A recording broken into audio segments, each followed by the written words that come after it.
Boa noite. Você fica agora com as notícias que são destaque em Minas nesta terça-feira. Justiça mantém condenação do ex-governador de Minas, Eduardo Azeredo, pelo envolvimento no escândalo chamado de Mensalão Mineiro. A pena é de 20 anos e 1 mês de prisão. Um rombo de 5 bilhões de reais nos cofres de Minas. Centenas de funcionários públicos estão acumulando vários salários, tanto no estado quanto em prefeituras mineiras, o que é proibido pela Constituição. E tem mais irregularidades. A Receita Federal de Minas encontrou 90 mil declarações do imposto de renda de servidores públicos estaduais feitas de forma irregular. PM vai apurar se policiais usaram força em excesso para liberar a avenida no centro da capital durante o protesto ontem dos professores.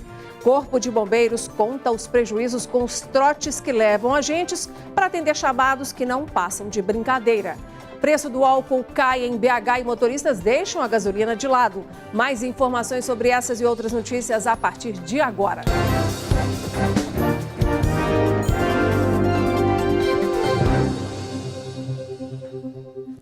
A Justiça Mineira manteve hoje a condenação do ex-governador do estado, Eduardo Azeredo, em 20 anos e 1 mês de prisão pelos crimes de peculato e lavagem de dinheiro no conhecido Mensalão Tucano. De acordo com a denúncia, recursos teriam sido desviados para a campanha eleitoral de Azeredo, que concorria à reeleição ao governo do estado, isso em 1998. A defesa do ex-governador ainda pode entrar com pedido de embargos de declaração e a prisão só será autorizada depois do julgamento do recurso, que deve demorar 2 meses para tramitar. Ainda nesta edição, você vai acompanhar como foi o julgamento do recurso que ocorreu nesta tarde no Tribunal de Justiça de Minas e todos os desdobramentos desta decisão. Centenas de funcionários públicos estão acumulando vários cargos, tanto no estado quanto em prefeituras mineiras, e isso é proibido pela Constituição Federal.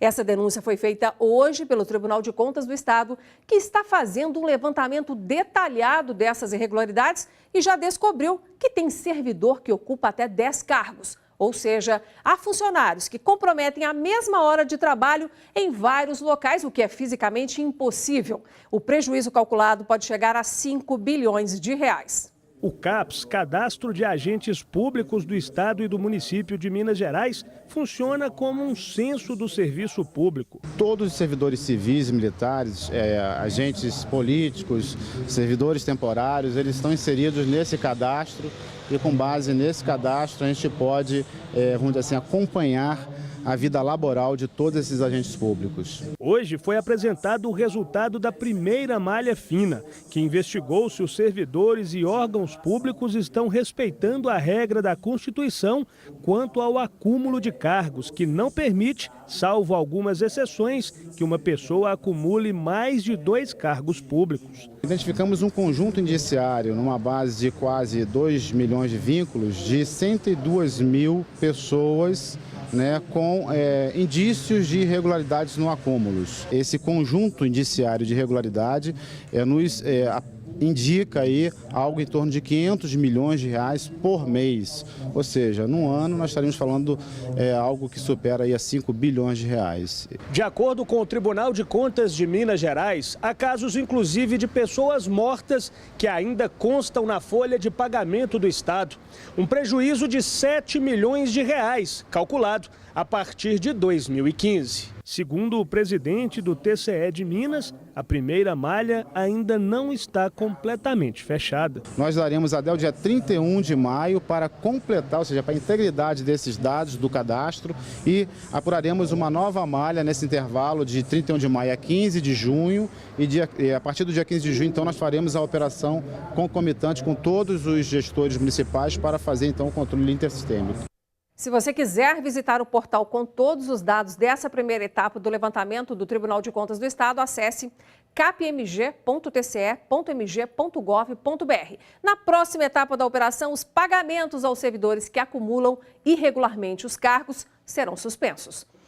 A Receita Federal de Minas encontrou 90 mil declarações do imposto de renda irregulares, feitas por servidores públicos estaduais, em uma operação especial para investigar fraudes. Os crimes de sonegação fiscal foram cometidos durante os últimos 4 anos. A operação começou por meio de uma denúncia anônima e durou quase um ano.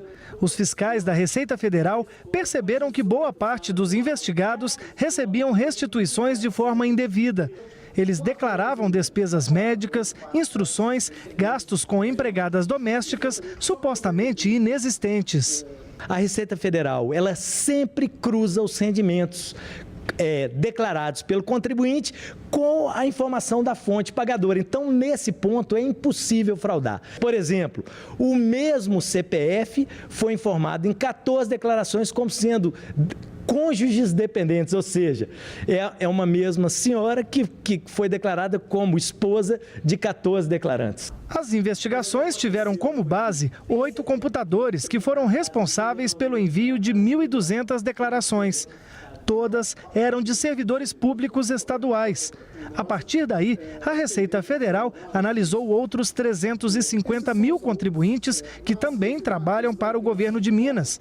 Quase um terço deles apresentou irregularidades. De um total de 360 mil servidores, nós chegamos à conclusão que 90 mil desses servidores tinham algum indício de fraude nas declarações. Estes 90 mil contribuintes chegaram a sonegar o equivalente a 24 milhões de reais.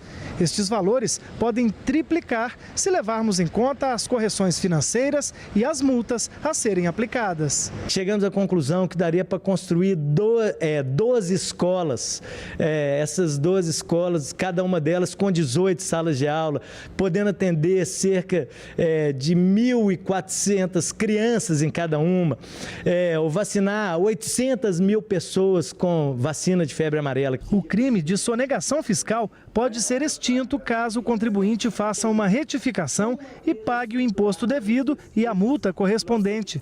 Se não fizer isso, ele responderá judicialmente pelas irregularidades. Até o dia 30 de abril, os contribuintes têm prazo para apresentar a sua declaração do exercício 2018 relativo ao ano base de 2017. Recomendamos que o façam com o maior rigor e cuidado possível. E se já transmitiram a declaração e têm dúvida quanto à legitimidade de algum dado inserido, que façam a retificação ainda, há prazo, ainda há tempo até dia 30 de abril, e aqueles que já tiverem transmitido declarações relativas a exercícios anteriores, que procedam o quanto antes à retificação para apuração do imposto devido corretamente. Foram presos hoje os pais do bebê de 1 ano que deu entrada já sem vida na unidade de pronto atendimento de Sabará, na Grande BH. A mãe da criança assumiu o crime. Segundo a Polícia Civil, Serena Silva de Oliveira, de 19 anos, confessou ter sufocado a filha com um travesseiro depois de uma discussão com o marido, chamado André de Brito, de 38 anos. A princípio, os pais negaram que teriam agredido a criança e informaram que o bebê teria batido a cabeça. A mãe foi autuada por homicídio e, junto com o pai, também por omissão de informações. A Polícia Civil apresentou hoje um dos integrantes de uma dupla suspeita de tráfico de drogas aqui na capital e de envolvimento em assassinatos. Foram apreendidos 32 quilos de maconha, além de 1,5 kg de crack e ainda uma arma. Mais 2 suspeitos no envolvimento com o tráfico de drogas em Belo Horizonte estão presos. São eles Eduardo da Silva Teixeira, vulgo Pantera, de 38 anos, e sua namorada, Isabela Aparecida Soares, de 22, que não foi apresentada à imprensa. O nosso objetivo não é simplesmente terminar a ação policial com a apreensão das drogas e a prisão de algum dos envolvidos. A operação terá a sua continuidade, logicamente, com o escopo de alcançar os demais envolvidos dessa teia criminosa. Segundo a Polícia Civil, Eduardo Pantera armazenava a droga em sua residência, que fica no bairro Frei Leopoldo. Ele repassava maconha, cocaína e crack a pequenos traficantes da zona norte de Belo Horizonte. A polícia apreendeu 35 quilos de maconha, 2 quilos de cocaína e crack. Além disso, uma pistola 9mm também foi apreendida e passa por perícia. A polícia investiga a possibilidade do casal estar envolvido em homicídios. A mola propulsora, a causa principal dos homicídios é o tráfico ilícito de drogas, seja de forma direta ou indireta. E essa arma de calibre 9mm, logicamente, será analisada tecnicamente pela perícia para verificar a eventual utilização dela em ações criminosas, ou seja, em homicídios perpetrados na capital mineira. Pantera, que havia sido preso em janeiro, também por tráfico de drogas, negou qualquer envolvimento com o crime. Ela não é traficante, ela tem trabalho dela, entendeu? Também trabalho, estava passando dificuldade dentro de casa, devendo aluguel, devendo pensão e recebi a proposta de guardar essa mercadoria e guardei lá em casa. Eu não sou traficante não, e meu nome não é Pantera não, meu nome é Eduardo. Uma denúncia anônima levou a polícia a uma fábrica clandestina usada para falsificar cervejas, isso aqui em Belo Horizonte, no bairro Engenho Nogueira, região da Pampulha. A operação foi realizada ontem à noite. 4 homens foram presos e uma adolescente de 15 anos apreendida. 72 caixas de cervejas prontas para venda estavam no local e ainda ferramentas e materiais usados na produção. Um representante da multinacional, cujas marcas estavam sendo falsificadas, acompanhou as diligências. Um jovem morreu depois de tentar assaltar um motorista de aplicativo de transportes na região de Venda Nova, aqui em Belo Horizonte também. Depois de ser surpreendido com o anúncio do assalto, o motorista, que também é agente penitenciário, entrou em luta corporal com o suspeito. O assaltante passou mal e o motorista retirou o suspeito desacordado do veículo e acionou o SAMU. A equipe médica constatou a morte ainda no local e a suspeita é que o jovem tenha sofrido um infarto. A Polícia Militar vai abrir uma sindicância para apurar eventuais excessos na ação dos agentes durante o protesto dos professores da educação infantil da rede municipal, que aconteceu ontem aqui na capital. A manifestação terminou em confronto depois que os trabalhadores fecharam a Avenida Afonso Pena, na região central da cidade. Os PMs usaram jatos d'água, bombas de efeito moral e gás de pimenta para dispersar o grupo. A Polícia Militar disse que foi necessário o uso da força para liberar a via. O governador Fernando Pimentel convocou os comandantes envolvidos na ação e disse que possíveis responsáveis por excessos serão punidos. Em coletiva, após o protesto, o prefeito Alexandre Calil afirmou que a prefeitura não tem condições de dobrar o salário como pedem os professores. Segundo o Sindirrede, o Sindicato dos Trabalhadores em Educação da Rede Pública Municipal de Belo Horizonte, 5 professoras ficaram feridas nos protestos. A categoria segue em greve por tempo indeterminado. O goleiro Bruno Fernandes está cumprindo uma nova medida temporária, dessa vez trabalhando de segunda a sexta-feira na faxina de um batalhão do Corpo de Bombeiros na cidade de Varginha, no sul do estado. O jogador aguarda a decisão judicial para cumprir o restante da pena em regime semiaberto. Bruno foi condenado a 22 anos e 3 meses de prisão pelo assassinato e ocultação do cadáver da ex-namorada, a modelo Elisa Samúdio, e por sequestro de Bruninho, filho do casal. Isso aconteceu em junho de 2010. O goleiro cumpre pena em regime semiaberto no presídio de Varginha. E você vai ver a seguir: Corpo de Bombeiros registra média de 22 ocorrências de trotes por dia. Isso aqui em Minas. Os falsos pedidos de socorro atrapalham muito o trabalho dos militares e também o atendimento a quem realmente precisa.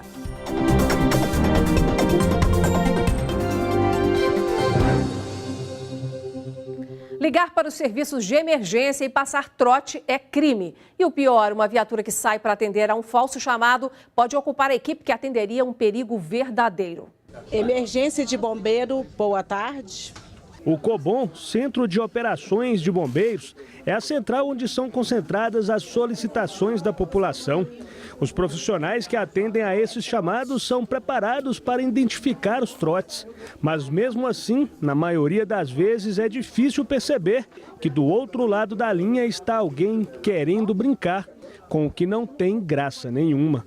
São diversas situações. Me confirma se é o número que está conversando comigo.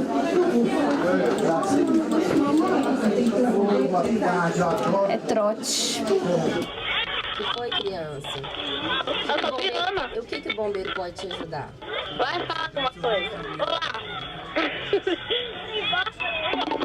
Existe vários meios de identificar essa pessoa, através de pinas, chamadas. Existe o filtro que é feito pelas teleatendentes também, que é um filtro experiente também em cima disso. É um serviço de emergência. Então pense no outro, a consciência do outro, o segmento da vida do outro. Você pode estar tirando uma vida em função disso. Os dados são alarmantes. Segundo o Centro Integrado de Informações de Defesa Social, em 2017 o Corpo de Bombeiros registrou 8.249 trotes. e fez 7.879 deslocamentos para falsas ocorrências. Nós temos aí de 40 a 50 mil ligações por mês, né?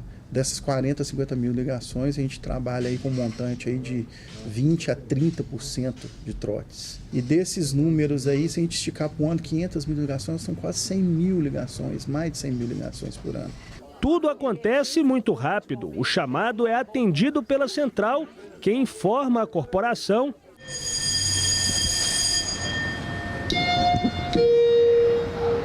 Atenção, ocorrência ProBS 8523, incêndio em residência, guarnição a postos. E de 1 a 3 minutos, a unidade com os militares deixa o quartel. O deslocamento de uma autobomba com 4 bombeiros para um atendimento a uma solicitação falsa de incêndio pode custar cerca de R$ 500 a hora. Se houver helicóptero na ocorrência, o custo pode chegar a R$ 6.000 hora por saída. O pior é que, de acordo com a Polícia Civil, o trote não configura crime, embora quando identificado o troteiro recebe uma multa. Mas quando isso não acontece, a conta continua sendo paga pelo contribuinte. Então somos nós que pagamos os impostos, somos nós que conseguimos colocar esses equipamentos e os bombeiros na rua de uma maneira geral. Trate 193 ou outro serviço de emergência como deve ser feito, ou seja, quando você realmente precisa, que o Estado está aqui para te atender com toda a eficiência e eficácia possível. O autor de um trote comprovado pode pegar de 1 a 6 meses de prisão ou pagar multa. Há situações que trazem sofrimento e outras que são motivo de alegria. Este é o tema de hoje do nosso colunista Paulo Navarro. Olá, hoje um edificante texto sobre o grande tenista americano Arthur Ashe, que morreu de AIDS em 1993. AIDS que contraiu numa transfusão de sangue durante uma cirurgia cardíaca. Por carta, uma fã perguntou: por que Deus escolheu você para essa doença horrível? O campeão então respondeu: há anos, cerca de 50 milhões de crianças começaram a jogar tênis e uma delas era eu. 500 mil se tornaram profissionais, 50 mil chegaram ao circuito, 5 mil aos grandes torneios de tênis. Apenas 50 chegaram onde eu cheguei. Quando comemorei as vitórias, não perguntei a Deus por que eu. Agora, com dor, como vou perguntar? A felicidade nos mantém dóceis, as dores nos mantêm humanos, a falha mantém você humilde, o sucesso mantém você brilhante, mas só a fé o mantém em pé. Às vezes você não está satisfeito com sua vida, enquanto muitos sonham com a vida que você tem e vice-versa. É assim, aprecie sua vida humildemente e ame com o coração. E você vai ver a seguir, o preço do etanol cai nos postos e os motoristas começam a deixar a gasolina de lado.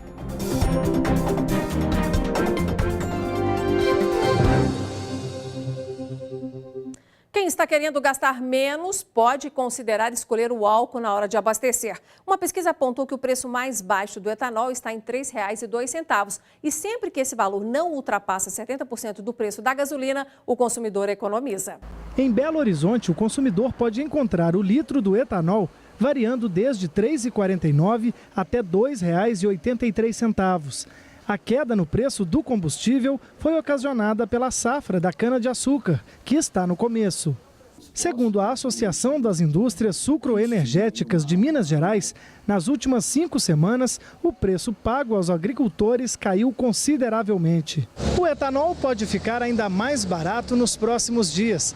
É que a redução causada pelo aumento na oferta de cana-de-açúcar ainda não foi totalmente repassada para o consumidor.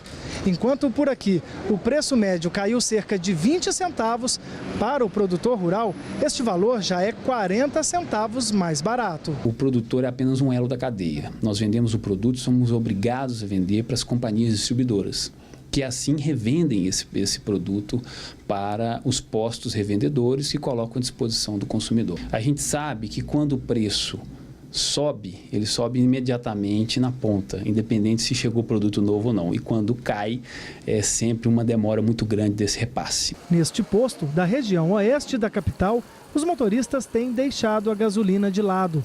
Mais barato, por causa do preço, né? Está mais em conta. Compensa. Está 67%, até 70% vale a pena. Quanto mais abaixar, melhor para todos nós, né? Mesmo diante da baixa no preço do etanol, o consumidor precisa ficar atento à qualidade do combustível. Este especialista conta sobre os direitos que existem e que pouca gente sabe. O consumidor tem direito de exigir no ato da compra, da aquisição do combustível, caso ele julgue necessário, caso apresente ele tenha alguma desconfiança, em 2 testes, tanto no teste de qualidade quanto no teste de quantidade do combustível. Se perceber qualquer irregularidade, o consumidor pode e deve avisar a Agência Nacional do Petróleo, Gás Natural e Biocombustíveis, a ANP. Eles têm o poder de fiscalização e vão apurar se aquela suspeita é procedente. Uma segunda hipótese, o consumidor poderá recorrer ao PROCON da sua cidade ou, dependendo do caso específico, até mesmo ajuizar uma ação, seja nos juizados especiais ou até na Justiça Estadual, no fórum. A gente volta a falar do mensalão tucano. A Justiça manteve a condenação do ex-governador de Minas, Eduardo Azeredo, em 20 anos e 1 mês de prisão. A votação foi realizada na tarde de hoje no Tribunal de Justiça de Minas e o resultado foi apertado, 3 votos a favor e 2 contra. A defesa de Azeredo ainda pode entrar com pedido de embargos de declaração e a prisão só será autorizada depois do julgamento do recurso, que deve demorar 2 meses para tramitar. Além de comandar o Palácio da Liberdade, Eduardo Azeredo foi prefeito de Belo Horizonte, deputado federal e senador por Minas, além de presidente do PSDB na época em que os crimes teriam sido cometidos. O primeiro a se pronunciar no julgamento foi o Ministério Público, que manteve as acusações contra o ex-governador tucano Eduardo Azeredo. Na qualidade de governador do estado, influenciou de maneira decisiva na esfera deliberativa que ordenou os desvios no âmbito das estatais. Depois foi a vez da defesa, que sustentou que não há provas do envolvimento de Eduardo Azeredo. Inúmeras e inúmeras outras testemunhas que foram ouvidas. E todos eximem por completo o ex-governador de qualquer responsabilidade. Só então, os 5 desembargadores da 5ª Câmara Criminal da Justiça de Minas Gerais passaram a anunciar seus votos. Por 3-2, eles mantiveram a condenação do ex-governador. E eu acredito piamente que o STJ vai entender e vai reconhecer essa nulidade. Com isso, esse processo vai ter que voltar à primeira instância e corrigir essa decisão que foi prolatada. Superado esse período, vai ser expedido o mandado de prisão, é o que está decidido. Ainda cabe recurso da defesa no próprio Tribunal de Justiça. Os embargos de declaração, que servem para esclarecer alguns pontos da sentença, mas não mudam a condenação. Só depois do julgamento dessa apelação é que poderá ser expedido o mandado de prisão contra o tucano. Além disso, os advogados de Azeredo já entraram com um pedido de habeas corpus no Superior Tribunal de Justiça para que o político não seja preso. O caso ficou conhecido como Mensalão Tucano, um esquema que teria desviado 3,5 milhões de reais de empresas públicas mineiras para a campanha à reeleição do então governador de Minas Gerais, Eduardo Azeredo, do PSDB, em 1998. O político acabou perdendo a eleição para o ex-presidente Itamar Franco, que morreu em 2011. Além de Azeredo, outras 14 pessoas foram denunciadas por crimes como lavagem de dinheiro e peculato, que é o uso de cargo público em benefício próprio, em novembro de 2006, pela Procuradoria-Geral da República. Entre elas estava o publicitário Marcos Valério, que seria o operador do esquema. Valério foi um dos condenados do mensalão do PT. Em 2009, a denúncia foi recebida pelo Supremo Tribunal Federal e Eduardo Azeredo virou réu. Na época, o tucano tinha foro privilegiado porque era deputado federal. Em 2014, pressionado pelo partido por causa da candidatura presidencial de Aécio Neves, Azeredo renunciou ao cargo. Com isso, o processo foi remetido para o Tribunal de Justiça de Minas Gerais. Em 2015, 10 anos após o início das investigações, o ex-governador foi condenado em primeira instância a 20 anos e 11 meses de prisão. A defesa recorreu e a pena foi reduzida em 9 meses. Em janeiro de 2017, o ex-senador Eduardo Azeredo teve os bens bloqueados. Em agosto, a condenação foi confirmada em segunda instância por 2-1. A partir daí, a defesa entrou com novos recursos. Bom, o nosso jornal está chegando ao fim e eu te convido para acessar o nosso canal no youtube.com/TV Band Minas, assinar e passar a receber todas as atualizações de conteúdo, combinado? Bom, ficamos por aqui. Obrigada pela sua audiência. A gente volta a se encontrar amanhã. Até lá.